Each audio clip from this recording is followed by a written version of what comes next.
आप सभी शरणकार समाज बंधुओं को मेरा नमस्कार। साथियों, मैं आपका साथी रमेश सोनी मंडावरा आपके बीच हाजिर हूँ आज पुनः कुछ चर्चाएं करने के लिए। साथियों, संगठन, संस्था, समिति ये क्या है? ये सब एक परिवार है और इन परिवार के, इन संगठनों के जो पदाधिकारी हैं वह उस परिवार के मुखिया हैं। जिस तरह हम एक मकान बनाते हैं तब उस मकान की नींव रखते हैं तो बड़ा ध्यान देते हैं कि जो कॉलम खड़े किए जा रहे हैं वह मजबूत हों, मकान का बेस मजबूत हो। वैसे ही समाज में और किसी भी संगठन में उस संगठन या उस समाज के जो कॉलम या जो बेस जिसे हम कहें वह होते हैं वहाँ के सदस्य, उस संगठन से जुड़े हुए समाज के गणमान्य लोग। अगर हम उन सभी को एक साथ जोड़कर चलें, एक साथ लेकर चलें, आपसी राय मशवरा करके कोई कार्यक्रम करें तो उस कार्यक्रम की सफलता अलग होती है।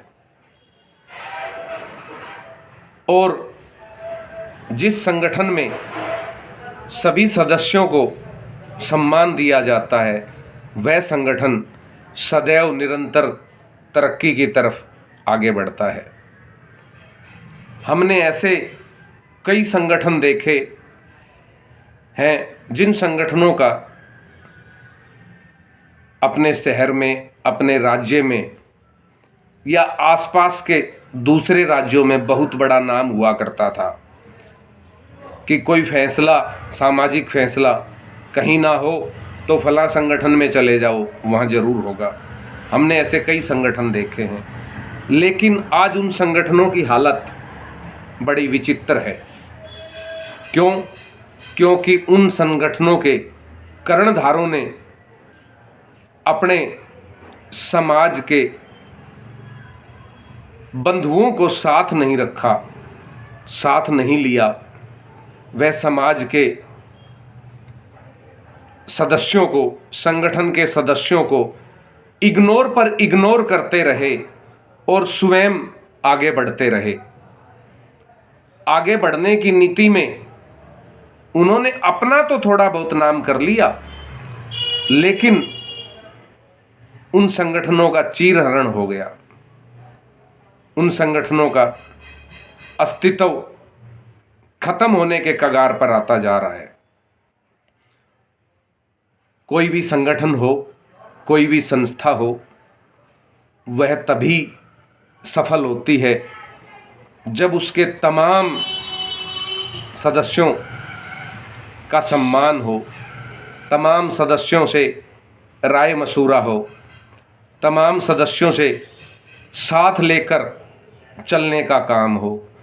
जहाँ अकेला चल की नीति शुरू हो जाती है वहाँ संगठन टूटने प्रारंभ हो जाते हैं और वहीं से जन्म लेते हैं नए संगठन। साथियों, राष्ट्रीय स्तर पर पहले एक संगठन हुआ करता था,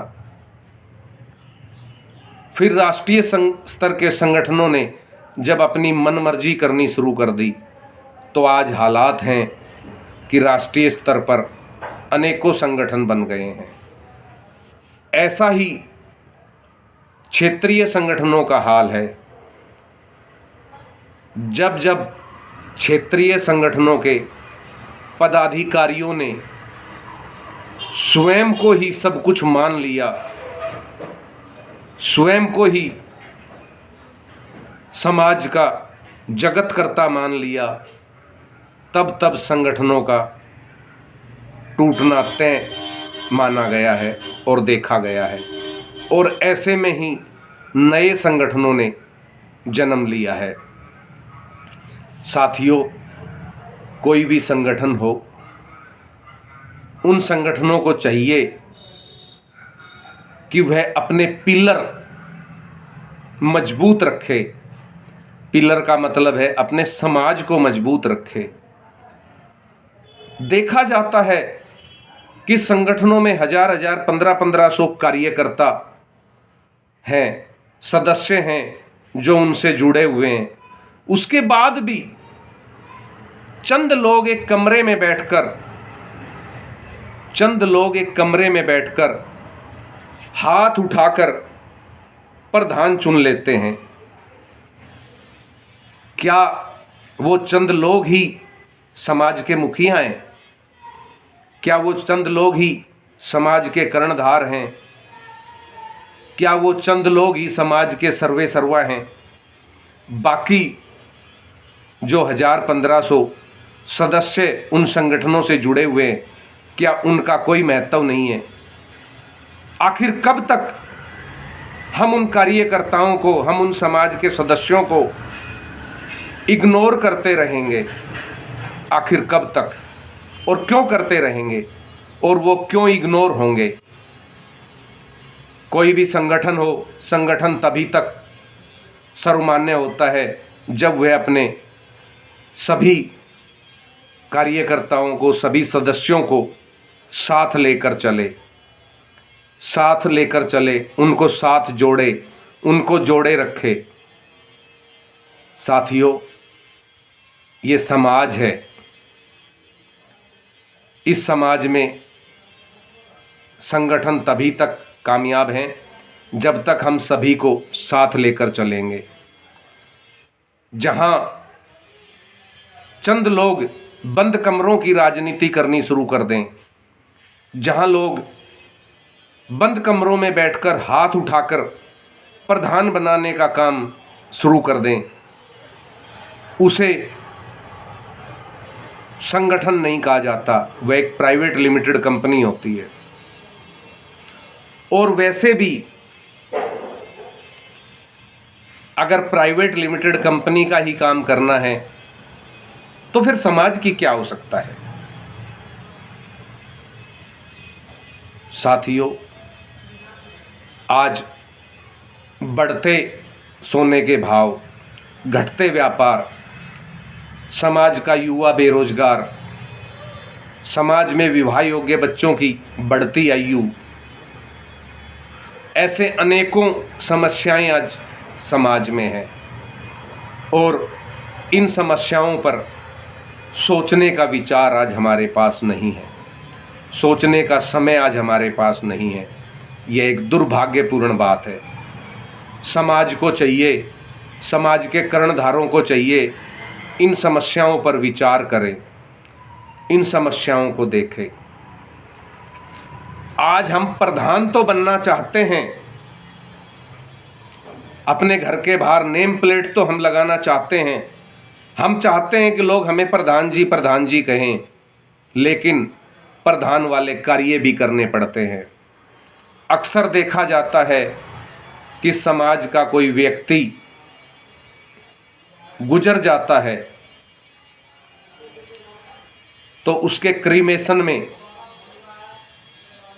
समाज के चंद नुमाइंदे, समाज के चंद भाई बंधु तो दिखाई देते हैं, लेकिन हाथ उठाकर बनने वाले प्रधान दिखाई नहीं देते। ये मैं किसी एक जगह की बात नहीं कर रहा हूँ, मैं हर जगह की बात कर रहा हूँ।